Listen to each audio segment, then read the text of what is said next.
Hello everyone, hello and welcome. It is I, troopersjp, and thank you for joining me as I play through Sundial Games' 2026 quest calendar, The Souls of Saraku, which is a 365-day solo TTRPG, wherein I play the villain, Shade Murdstone, a shadow elf bone caller, who aims to become the new evil overlord. And in order to do so, I must make an alliance with the dwarves of Stonehelm. And part of this process, it seems, is having a duel with their champion, Sir Torin Axebreaker, who set me up and who I do not like very much.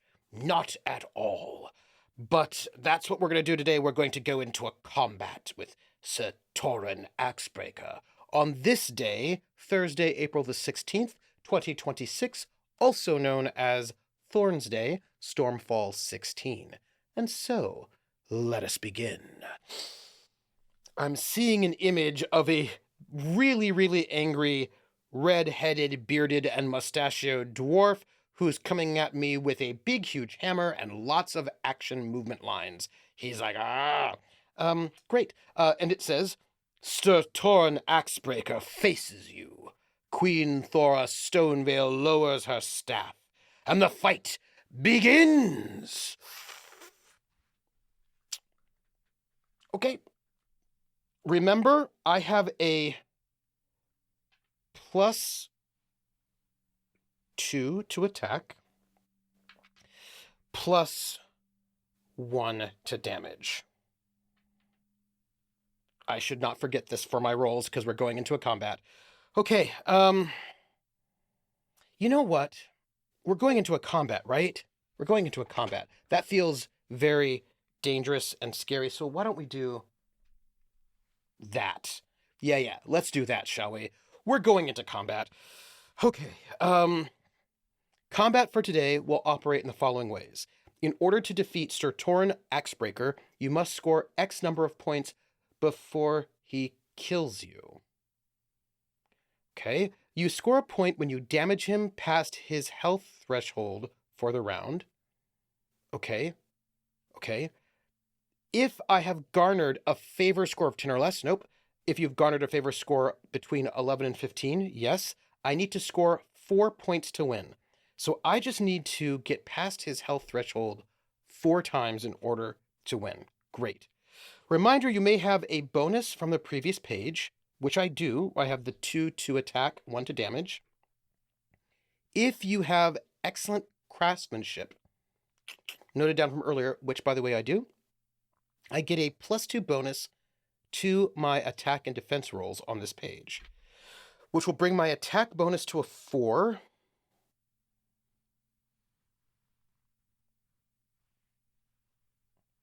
I will have a defense bonus of 2. And a damage bonus of +1, 4, 2, 1. Okay.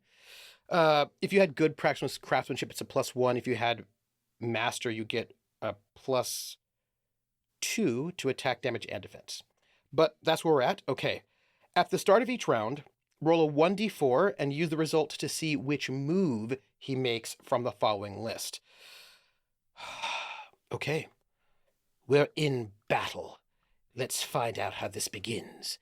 His first move is a 4. So here I am, squaring off in front of Sir Torin Axebreaker, the liar. And as he charges at me, I see all the dwarves watching, the queen watching. This will be an important moment if I wish to solidify my alliance with the queen.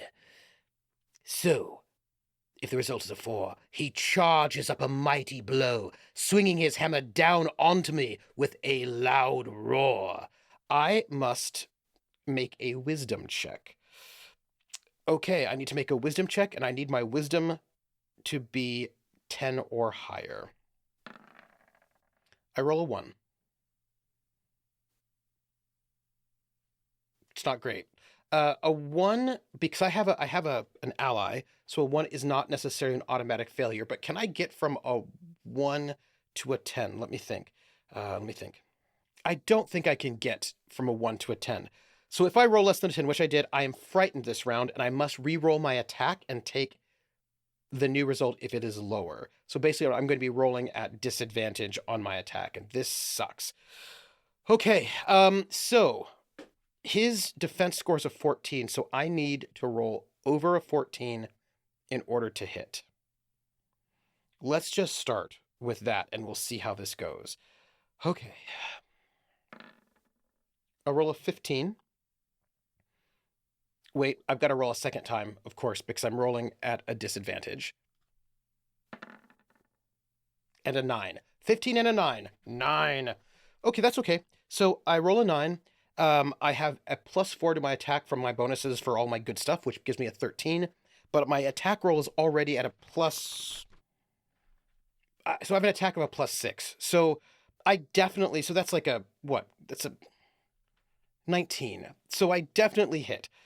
So I roll high enough to hit him, but let me see if I can get past his damage threshold, because that's going to be everything.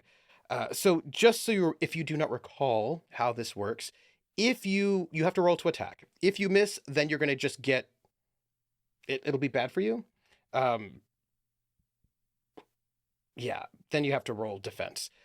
If you hit him, but you don't do enough damage to get past his damage threshold, then you still have to roll a defense. Because if you roll enough to get past his damage threshold, you stun him and he doesn't hit you back. So I need to get more than an 8 in my damage, and I have a +1 to my damage. Let's see, I'm rolling 2d8 + 2, so I roll a 5. +1 for my damage is a 6, +1 more for my bonus for the page is a 7, and that is not enough. And I don't have any other ways to boost damage. I should think about that. Oh, okay, so this means that I do not stun him, which means he's going to attack me, and I need to roll my defense. And if I roll well enough, so there's 2 damage scores. If I do not roll well enough my defense, I take the full damage. Otherwise, I take the other damage. So I need to hit a 15 in my defense. And I roll a 14, and I have a +2 defense, which is a 16, and my defense from the page. And I also have a +4, so that's a 20. So I'm good. I'm great. So, well, I'm not great. That means I don't take full damage. I only take half damage, and my health goes from 16 to 15. Okay. Round 2. Oh, I haven't described this. So, Sir Torin Axebreaker rushes at me, charging with me at this mighty blow, with this loud roar which rattles me. And I come at him and I hit him with my sword of doom, my sword of sorrow. I hit him with my sword of sorrow, and as I swing, the sword of sorrow glances off of his armor, hitting him, biting in slightly, but not enough to score a point. And as my blade skitters off his encrusted plate metal armor, he swings around, and I can see that he's about to hit me with his hammer, and I roll with the blow. I'm still hit, though. Not, and I say, tusk, a flesh wound. Tell me, what else do you have? A 2. Okay. He swings his hammer at my weapon, and I have to make a strength check. This is rude. Hammer at my weapon? Don't love it. By the way, if you're playing GURPS, you can break weapons in GURPS. It's really great. I roll a 15, and my strength is no bonus, no, it's fine. If I roll less than a 10, which I don't, I would be weakened, which I'm not. So let's get into this combat, why don't we? Shall we? All right. Let me roll, and then I can describe it. I just rolled a 13, and I get a +4. That's like by the way, I have to roll a 14, and I certainly do. That's not a big deal. So let me then roll my damage. My damage threshold is an 8. I roll an 8 and I have a +2, so that's a 10. So I do score 1 hit. Which, by the way, I'll put here. Okay. Great. So he comes at me, striking at my weapon, which I deftly move right out of the way. And as I move it out of the way, I swing around and I serrate, and I draw my serrated blade, my sword of sorrows, across his cheek. Whoosh. And you hear the crowd go, and you hear, oh. And then you hear someone go, hit. And I go, ha, ha, ha. That's right. That's right indeed. What else do you have? I roll a 2 again. He decides that perhaps going after my sword that cut him would be the best choice, and so he attacks again at my sword. I roll a 12, and I get a +10 on this, I think. 4 and 6, so it's like a 22. I hit. The question is, do I do enough damage? I roll, I rolled an 11, that's a 13. Absolutely enough damage. So he does not do any damage to me. I now have 2 hits out of the 4. And he goes, ah, I'll get you and your little dog too. I say, I don't have a dog. And at that, he swings his hammer at my sword of sorrows. And I just move to the side again and I say, only cowards strike at weapons when you could strike at me. Like this. Whoosh, and I do a thrust, a lunge thrust. I poke him again. And the crowd goes, oh, hit. Again, are you going to play, trying to Errol Flynn it, striking at my weapon, or are you going to attack me? A 1. He's clearly somewhat taken aback at my martial capabilities, and so he holds up his weapon to block my attack. Hey, everybody. I didn't roll my strength check that last time, so let me just do that. Just see. I roll a 9 and ooh. Hold on. I think I have a strength potion. I do. I have an elixir of might, which I actually have 2 of them, and I will use 1 of them just to bring that up so that we did not change anything from the last time. I'm still good. Still good. Okay. Tricky. Okay, he's trying to block me. So I need to hit a 16 on my attack roll. Let's see. I get a +10 to this. Let's hope. I roll a 19. I'm going to hit. But his damage threshold is a 9. Let's see. I roll a 16.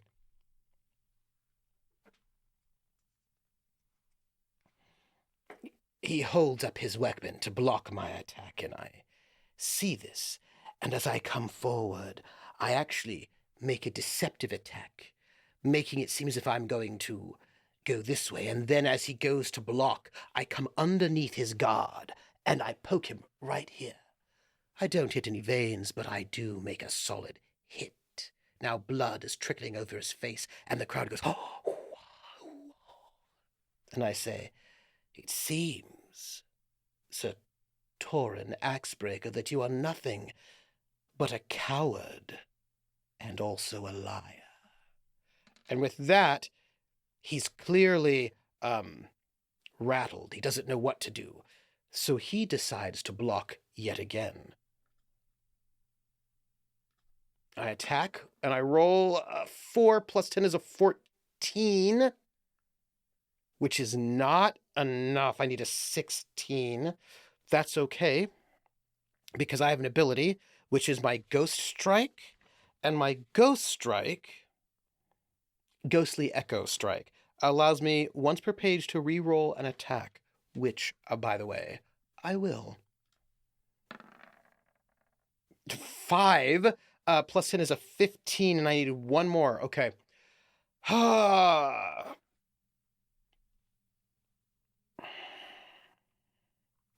have a combat elixir. Combat tonic, which allows me to add a single d4 to one roll. I no longer have that tonic anymore, but I'm at a 15 and I just need one more, which I definitely will get.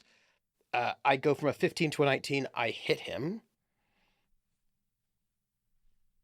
None of that. And I just need to roll more than a 9.